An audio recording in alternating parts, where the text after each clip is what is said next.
आत्ता तुम्ही काय विचार करताय, ओके, कोणत्या थॉटमध्ये आहात, त्याच्यासाठी हा खास मेसेज असणार आहे. ओके, तो थॉट, तो विचार कोणताही असू शकतो तुमचा, कोणत्याही विचारामध्ये तुम्ही असू शकता आत्ता सध्या प्रेझेंटमध्ये. ओके, त्याच्यासाठी हा खास मेसेज राहणार आहे.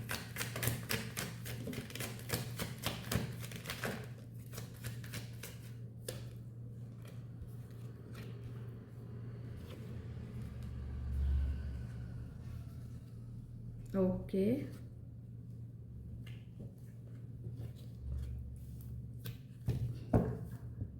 Fast action, right. आत्ता सध्या तुम्ही खूप फास्टमध्ये गोष्टी व्हाव्या, मला असं वाटतं खूप वेट केलं आहे तुम्ही. ओके, खूप वेट केलं आहे तुम्ही बऱ्याच गोष्टींसाठी, आणि आता मला असं वाटतं की तुम्ही विचार करताय की माझ्या लाईफमध्ये आता बस झालं, फास्ट मोमेंट, फास्ट ॲक्शन झाल्या पाहिजेत. ओके, असा विचार करताय. ओके, नवीन गोष्ट तयार तुमच्या लाईफमध्ये झाली पाहिजे. एखादी गोष्ट आता एंड होऊन मला असं वाटतं एक ट्रान्सफॉर्मेशन येईल तुमच्या लाईफमध्ये, काहीतरी बदलाव येईल, काहीतरी चेंजेस तुमच्या लाईफमध्ये येतील. आणि आत्ता सध्या पण तुम्ही तोच विचार करता की असं काहीतरी चेंजेस, असा काहीतरी बदलाव तुमच्या लाईफमध्ये डेफिनेटली यावा. ओके, टेन्शन घेऊ नका. सगळ्यात महत्त्वाचं म्हणजे व्हील ऑफ फॉर्च्यून, ज्या एका कर्मा सायकलमध्ये तुम्ही जे अडकलं होतं ना, त्या कर्मा सायकलीतून मला असं वाटतं तुम्ही बाहेर येता, डेफिनेटली चांगल्या गोष्टींमध्ये येताना मला दिसते. आणि सगळ्यात महत्त्वाचं एक म्हणतो ना, एक असा कर्म असतो की भले आपण तिथं चांगलं वाईट काय केलं तरीही आपण त्या बॅड कर्माजमध्ये अडकलं जातो. कधी कधी आपल्या कर्मा थ्रू असतं, पण इतरांच्या ह्याच्यामुळे पण आपण त्या गोष्टींमध्ये अडकलं जातो.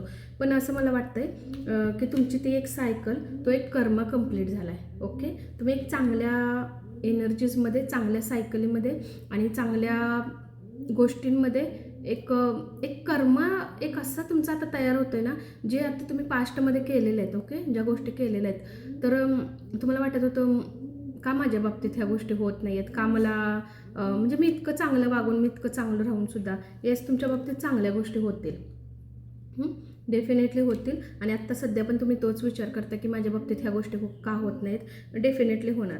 टेन्स राहू नका. ओके, खूप टेन्स राहत आहे, ओव्हर थिंकिंग खूप करताय, खूप जास्त स्वतःला अडकवताय, त्या गोष्टींमध्ये अडकू नका. चांगल्या एनर्जीजमध्ये येण्याचा प्रयत्न करा. काय होतंय ना की ज्या गोष्टी म्हणजे अशा एका गोष्टीमध्ये अडकते की इतर गोष्टी तुमच्याकडे आहेत ना, त्याच्याकडे पण तुमचं लक्ष नाही. जसं की तुमचं स्वतःकडे लक्ष नाही, तुमचं फॅमिलीकडे लक्ष नाही, तुमच्या आजूबाजूला जी चांगले लोक आहेत ना, अगदी त्यांच्याकडे पण तुमचं लक्ष नाही. तुम्ही तुमच्या एका अशा झोनमध्ये, एक वेगळ्या एनर्जीजमध्ये तुम्ही गेलेला आहात ना, की तुम्हाला वाटतं काय माहिती मी ह्याच्यातून निघेल की नाही, काय माहिती मी अशीच बरे, मी असंच ठीक आहे, असं तुम्हाला वाटतं. तुम्ही ह्या एनर्जीजमध्ये स्वतःला, कधी कधी असं होतं की स्वतःला आपण एक सिच्युएशन अशी होऊन जाते की ज्याच्यामध्ये आपण स्वतःला बांधून घेतो. अजिबात नाही आहे, तुमच्यासाठी सगळ्या एनर्जीज खूप छान येते. आता सध्या जर तुम्ही हा विचार करत असलात ना, एनर्जीज तुम्हाला सांगते खूप चांगल्या येतात आहे तुमच्यासाठी. सगळ्यात महत्त्वाचं म्हणजे तुमची खूप जणांचा आत्ता सध्या असं आहे की हॅपी फॅमिली. ओके, खूप जण अशा एका गोष्टींमध्ये अडकल्यात असं मला दिसतंय की त्यांची फॅमिली कंप्लीट नाही आहे. ओके, आणि तुम्ही आत्ता असं सध्या विचार करता की सगळ्यात महत्त्वाचं तुमची फॅमिली एकत्र आली पाहिजे. ज्याही फॅमिलीजमध्ये तुम्ही राहता, ती फॅमिली तुमच्याकडे परत आली पाहिजे आणि तुम्ही खुश राहिलं पाहिजे. ओके, असं पण तुम्हाला वाटतं. तुम्ही एक हॅपी फॅमिलीचं एक ड्रीम बघता, तुम्ही त्या एनर्जीजमध्ये असता हॅपी फॅमिलीच्या, की तुम्हाला वाटतं की माझी फॅमिली अशी कंप्लीट झाली पाहिजे. ओके, ह्या थॉटमध्ये आहे. किंवा तुम्ही भरपूर जण नो कॉन्टॅक्ट सिच्युएशनमध्ये असल्यामुळे पण प्रॉब्लेम होत असेल, पण जरी नसाल तरीही तुम्ही हॅपी फॅमिली बघता ॲज अ वुमन. ओके, तुम्ही बघता की चांगली झाली पाहिजे माझी फॅमिली, काही प्रॉब्लेम्स, काही ब्लॉकेजेस असतील ते सगळे रिमूव्ह होऊन तुमच्या लाईफमध्ये चांगल्या गोष्टी आल्या पाहिजेत. ओके, मला असं वाटतं की तुम्ही बॅलन्स आता व्यवस्थित करताय. ओके, आणि तुम्हाला कळतंय पण की बस झालं की ज्या गोष्टी आता मागं झाल्या पास्टमध्ये, असं मला वाटतं की तुम्ही आता विचार करताय की नाही, आता मला बॅलन्स करायचा आहे, गोष्टी ठीक होतील. तुम्ही जेवढं पॉझिटिव्ह विचार कराल ना, मला असं वाटतं की तुमच्याकडे चांगल्या गोष्टी येतील. डेफिनेटली तुमच्याकडे चांगल्या गोष्टी नक्की येणार. आणि तुम्ही जो विचार करताय ना, त्या गोष्टी पण तुमच्याकडे डेफिनेटली चांगल्या येताना मला दिसतात आहे. हे मेसेज 2 in 1 असतात. आत्ता सध्या तुम्ही काय विचार करताय त्याच्यासाठी. तुम्ही कोणत्या थॉटमध्ये, कोणत्या विचारांमध्ये आहात. आणि अगदी आज पटापट कार्ड पडल्यात. ओके, तुम्ही तुमच्या पार्टनरचा खूप विचार करता. ओके, हॅपी फॅमिली, स्ट्रॉंगली तुमचं बॉन्ड खूप छान राहावं. लव्ह रिलेशनसाठी हा मेसेज आलेला आहे. तुमचा बॉन्ड तुमच्या पार्टनरशी चांगला राहिला पाहिजे, हा खूप विचार करताय. ओके, तुमचं रिलेशन आत्ता ज्या रिलेशनमध्ये तुम्ही आहात, अगदी नो कॉन्टॅक्ट सिच्युएशनमध्ये जरी असेल ना तुम्ही, अगदी नो कॉन्टॅक्ट सिच्युएशनमध्ये जरी तुम्ही असाल ना, तर तरीसुद्धा तुम्हाला असं वाटतं की सगळ्या गोष्टी ठीक झाल्या पाहिजेत. ओके, आणि येस, ह्याच्यात पण हॅपी फॅमिलीच येते. फ्रीडममध्ये यायचं आहे तुम्हाला. तुम्हाला आता बस झालं की एका अशा गोष्टींमध्ये तुम्ही अडकलं जाताय ज्याच्यातून तुम्हाला निघता येत नाही. तुम्हाला आता त्या गोष्टीतून निघायचं आहे बाहेर. ओके, तो बॉन्ड चांगला करायचा आहे. सगळ्यात महत्त्वाचं मला असं वाटतं की तुमच्या पार्टनरसोबत, तुमच्या फॅमिलीसोबत तुम्हाला तो बॉन्ड चांगला करायचा आहे. हां, तुम्ही प्रयत्न पण खूप करताय तो बॉन्ड चांगला होण्याचा. इमोशनल लेवल थोडीशी डिस्टर्ब आहे आत्ता सध्या तुमची. ओके, जितका तो बॅलेन्स करण्याचा प्रयत्न करताय, जसं मग असे कार्ड आपल्याला आलेलं होतं, बॅलेन्स खूप करण्याचा प्रयत्न करताय. पण मला असं वाटतं तुम्ही बॅलेन्स व्यवस्थित करणार.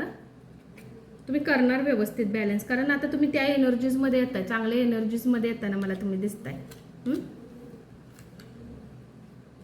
तुमच्या नात्यामध्ये काही गोष्टी किंवा तुमच्या इतर गोष्टींमध्ये काही ट्रान्सफॉर्मेशन तुम्हाला हवं आहे. तुम्ही आत्ता सध्या तो विचार करताय. तुम्हाला आता ते नातं तसं नको आहे की असं नको की एक सांगितलं आणि दुसरं काहीतरी केलं. तुम्हाला तसं नको आहे. जे असेल ते स्पष्ट तुम्हाला वाटतं. त्या नात्यामध्ये स्पष्टता पाहिजे, तर ते नातं चांगलं राहणार हे तुम्हाला सुद्धा माहीत आहे. समोरच्याला माहिती असो नसो, पण तुम्ही फील करता की एखाद्या नात्यामध्ये विश्वास असणं, ते प्रेम असणं खूप महत्त्वाचं आहे. तुम्ही तो आत्ता सध्या विचार करता. डीप लव्हमध्ये आत्ता सध्या खूप विचार करताय तुमच्या पार्टनरसाठी, राईट. आणि फिजिकल लेवलवर पण तुम्ही डेफिनेटली विचार करताय. तुम्ही त्या एका थिंकिंगमध्ये आत्ता सध्या आहात, त्या विचारांमध्ये खूप राहिलेला आहात तुम्ही तुमच्या पार्टनरसोबत. ओके, बॉटमची एनर्जीज आहेत. तुम्ही अनकंडिशनल लव्हचं फीलिंग आत्ता सध्या फील करताय तुमच्या लाईफमध्ये. आत्ता करंट एनर्जीजमध्ये तुम्ही ह्या फीलिंग करताय की तुमच्या लाईफमध्ये अनकंडिशनल लव्ह आलं पाहिजे तुमच्या पार्टनरकडून. इतकं प्रेम की ज्या प्रेमासाठी तुम्ही भरपूर दिवस थांबलाय, असं प्रेम ज्याच्यासाठी तुम्ही खूप वेट केलाय. ओके, तो वेट आता ह्याच्यामध्ये चेंज झाला पाहिजे असं वाटतं. ह्या सिच्युएशनमध्ये तुम्ही दोघं आलं पाहिजेत, राईट.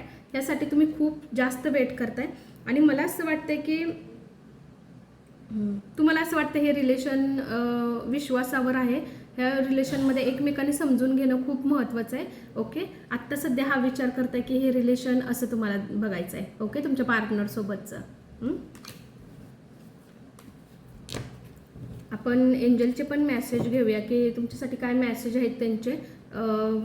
ॲक्च्युली त्यांचे काय गायडन्स आहेत तुमच्यासाठी ओव्हरऑल तुमच्या रिलेशनसाठी, आणि तुमच्या आत्ता ज्या थॉटमध्ये आहात त्याच्यासाठी काय विचार तुम्ही करताय त्या गोष्टींसाठी. एंजल काय सांगतात आहे तुम्हाला, एंजलचा काय मेसेज आहे. एंजल जे माझे व्ह्युअर्स आहेत आत्ता ज्या थॉटमध्ये आहेत ते, तर रिलेशनला घेऊन असू देत, नाहीतर ओव्हरऑल कोणत्याही गोष्टीसाठी, तर त्यांच्यासाठी काय गायडन्स आहे, काय मेसेज तुम्ही देणार आहात माझे व्ह्युअर्ससाठी. माझे व्ह्युअर्ससाठी काय मेसेज आहे.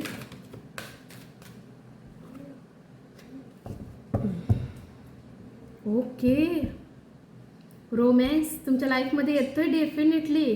तुम्ही जे फील करताय ना, वाव, थोडासा वेट करा. एंजल सांगतात आहे थोडासा वेट करा. ज्या गोष्टीसाठी, ज्या डीप लव्हसाठी, ज्या पार्टनरसाठी तुम्ही वेट करता किंवा दुसरं माहिती नाही, पण तुमच्या लाईफमध्ये रोमॅन्स येतोय. खूप भरभरून प्रेम, ज्याच्या खरोखर तुम्ही त्याचं हकदार आहात, राईट. तुम्ही डिझर्व आहात त्या गोष्टीसाठी, असं आहात तुम्ही. त्याच्यामुळे एंजलला पण असं वाटतं की डेफिनेटली तुमच्या लाईफमध्ये रोमॅन्स आलं पाहिजे. थोडासा वेट जर तुम्ही केलात ना, आणखीन आधी केलेलाच आहे डेफिनेटली मला वाटतंय, पण आणखीन थोडासा वेट केलात तर रोमॅन्स येतो तुमच्या लाईफमध्ये. वाव, खूप छान. ओके. पॉझिटिव्ह एनर्जीजमध्ये राहा नेहमी. नेहमी खुश राहा, नेहमी हॅप्पी राहा. मी नेहमी बोलत असते की पॉझिटिव्ह एनर्जीजमध्ये राहण्याचा प्रयत्न करा. कसं असतं ना, खूप गोष्टी आपल्या आजूबाजूला असतात त्याच्यामुळे आपण टेन्स होत राहतो. पण जेवढं पॉझिटिव्ह चांगल्या गोष्टींमध्ये राहता येईल तेवढं नक्की राहण्याचा प्रयत्न करा.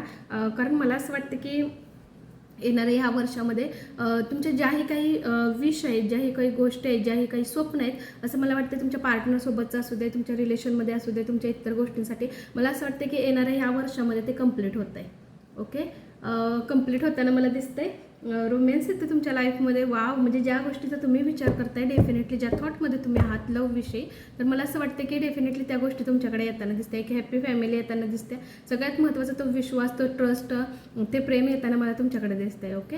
काही आता एंजलने असं सांगितलं की येणाऱ्या ह्या वर्षामध्ये तुमच्याकडे त्या गोष्टी येऊ शकतात. ओके. थोडंसं वेट करा, आणखीन थोडंसं वेट करा. ओके. सगळ्या गोष्टी तुमच्या लाईफमध्ये नक्की युनिवर्स आणि एंजल श्री स्वामी समर्थ नक्की तुमच्या लाईफमध्ये त्या गोष्टी नक्की घेऊन येऊ देत. ओके. Thank you so much. हा व्हिडिओ, हा मेसेज तुम्हाला कसा वाटला मला नक्की सांगा. Thank you so much.